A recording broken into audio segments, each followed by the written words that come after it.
Agri-Connect, and on Agri-Connect, we aim to promote agriculture as an employable venture for food security. And my name is Nana Ismabasam. Today, we are looking at a profitable venture you can start right in your house without necessarily investing so much capital. Do stay with us, and we shall look at this venture together.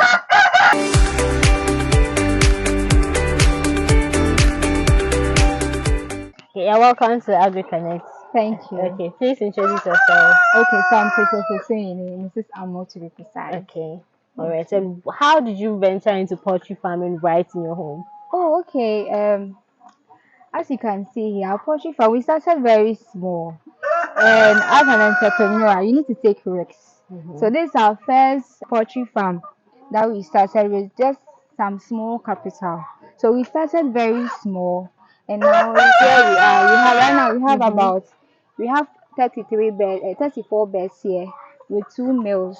So and they are producing a lot of eggs. So it's the egg that we use to run the business. We used to buy feed. We used to buy vaccination, vitamins for them. And it's a very profitable business, I must say.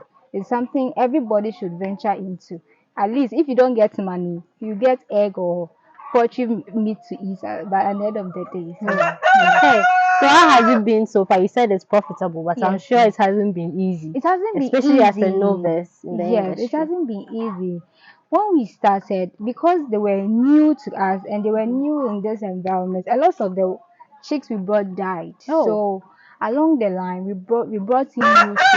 They were a bit matured, so we added to the old ones that we have, and yes, we started with them. So the old ones with the new ones, we started giving them feed, medications, and checkups and all that. So they were able to adapt to the new weather here.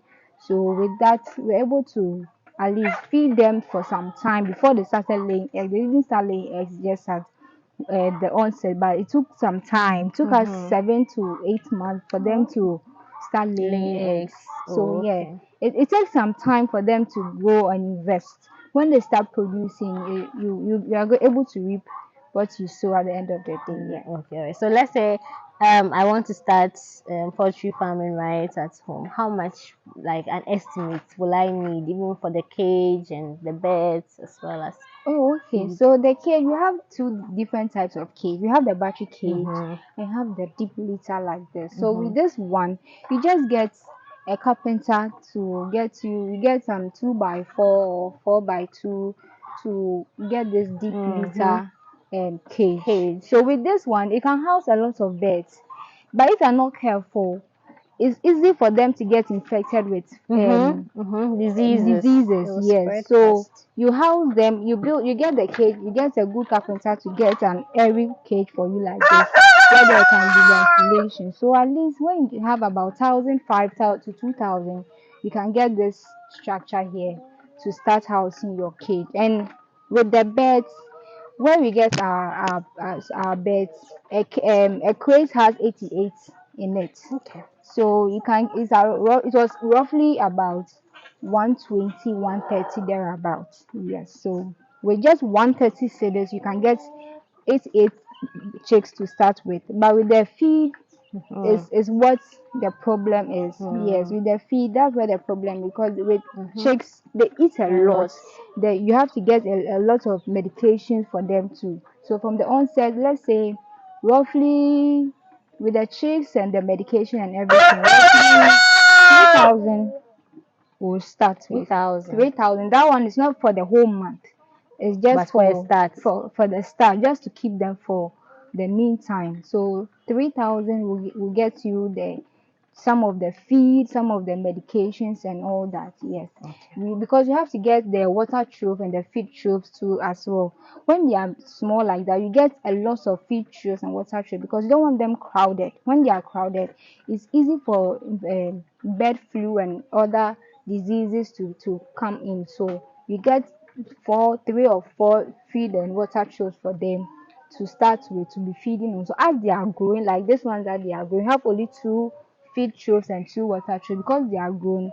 Bird flu and other diseases can't really attack them because they are well taken care of. They are vaccinated as well too. So Yes, Okay. Now let's look at the duration. How often you feed them? You said initially when they are chicks, they eat a lot, lot. Yes, so you yes, feed them a lot, and yes, as yes. they grow, they Mm, don't. Yes. yes. So can you take us through the few dimensions that you give Okay, them? so right now we feed them twice in the morning and afternoon. We give them one, let me say one olonka, yes, in the morning and the evening. When they are chicks, Mm-hmm. like they old chicks growing up, we feed them 4 times, 3 to 4 times All because with the olonka, or yes, you, so all you the separate it, you yeah divide we it. divide it, yes, Okay. So for four for times. 4 times, yes. And the water, they drink a lot of water because Mhm. of the feed and because they are chicks. The water we put vitamins inside the Okay. water. Hmm. Yes, so every time they are drinking water, every time they are drinking water. So the feed we feed them when they are chicks, we feed them 3 to 4 times. But this one we just feed them twice. Twice. Yes, Okay. and they are okay. And so that's how the feeding Okay. and the yes Nice. thing goes. Okay, so now usually before anybody ventures into agriculture, they look at the profits. Yes. No matter how long it's going to take, they want to do the calculations and all that. And you've mentioned that the feed is expensive. Mm. However, the something like the cage that stays for a very long Long time time, is yes. it's a good investment. And Yes, then even yes, the beds, yes. yes. So how much do you sell one bed? Okay, so one bed. What this one that's ready for sales by December, people will be trooping in to buy. So Mm-hmm. we are going to sell one for 150 cedars. Okay. Yes, we'll dress them for you by the Mm. way. If that is if you want So to. value addition. Yes, so we sell them for 150 cedars for one. And the eggs to one crate is 50 cedars. 50 cities. Yes, the big ones, not the smaller ones. Okay. The bigger ones, but the smaller ones they go for 47 cedars. Okay. Yes, please. So Oh. we even with our egg before they are even out, they are already gone Hmm. because we have customers who have placed order. Others. Oh, Yes, okay. so we our birds and our eggs are hot cake. Mm-hmm. Yes, because Any in this vicinity nobody is into poultry. We are poultry. the only one into poultry, so people come and buy as and when. And it's very a good business. Hmm. It's a profitable venture, but if you don't have the patience and the time, you will just lose hope and then you give Yeah. up. Yes, Okay. please. And I can also see that the litter from the birds are Mm. all stored here. Do you sell them or Yes, do you? yes, we do sell them. So we collect them over time for preservation. We keep them for some time, then Mm. we sell them to the farmers. Oh, okay. Yes, we sell them to the farmers. So like this one, we have someone who will, one of my workers, he will clear all this place and then he'll bag them, wait for the farmers to come around, and then Wow. we have customers, and Very we also have stealthy. garden here, so we use them Mm-hmm. I can to see. yes as manure Mm. for our garden. And as farmers come in, they also come and buy Bye. yes in sacks. And they are making money from all aspects, from litter to the birds to the Yes, eggs. Oh, nice. yes. There's Okay. nothing is a waste when it comes to poultry. Poultry. Nothing is a waste. Exactly. Everything is useful. Just that apart from the feathers, we don't use. Nothing is a waste when it comes to poultry. From the chicks to the eggs to the meat to the even Litter. waste. Mm-hmm. Yeah, they are very profitable. We Okay. make money out of everything when it comes to poultry. Okay, Yes, so now please. can you take us through maybe some of the limitations when it comes to backyard farming?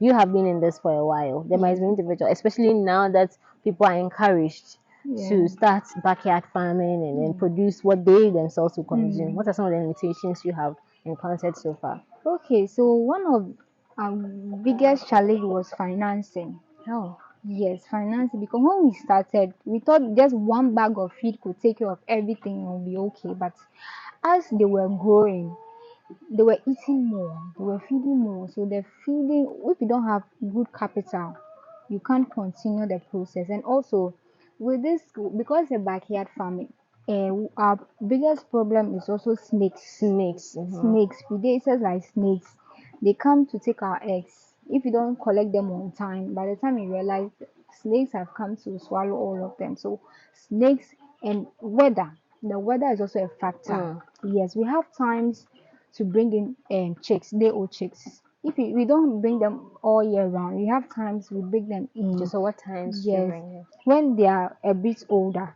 we will normally go for the older ones because they can stand some temperature. So when it's a bit sunny, when it's a bit not too sunny, not too rainy, yes, we bring them in. We bring them in. We give them a lot of feed. a lot of vaccination, we give a lot of vitamins because of the weather, so that they can build strong immune system. When the disease and other things break in, they can build and withstand it. So we bring them in around that time. So around that time till, from, let's say, if you bring them in around March, so from March we start giving them a lot of vitamins. We put a lot of vitamins in their water at that time, because it's sunny and the weather is very dry. So we put a lot of vitamins in their water. They start feeding, eating regularly, like they eat 4 or 5 times a day. So we give them, for them to be able to stand diseases that break out. Yes. So that's what we go through. And also, if you don't have a how do you call it, a good structure like this one, if they can easily break, because as they are moving, they fight. They fight. So if you have to get a good structure to house your poultry. What we are aiming at is to go in for the battery cage, because that one is very convenient. With that one to a cage. So with that one, when you keep them inside, it's easy. No egg, snake can come in and take your eggs. Yes. And then when there's disease outbreak, it won't affect the bird, because they are confined and is one to a cage. Yes. But with the deep litter, you are likely to suffer some disease outbreak. Yes. So that's what affects this business. Apart from that, everything is okay. Everything is okay. So how long does it take for the birds to be ready for table? When we bring them in, it takes us 7 months. By 7 months, with good feeding, when you feed them very well, they grow very fast. It depends on the brand you are giving them. As we use Echo and Gapa, they are very good. They make the bird grow fast. It's not a chemical we give them, but just this feed is locally made. So this is what we give them, and they grow very fast.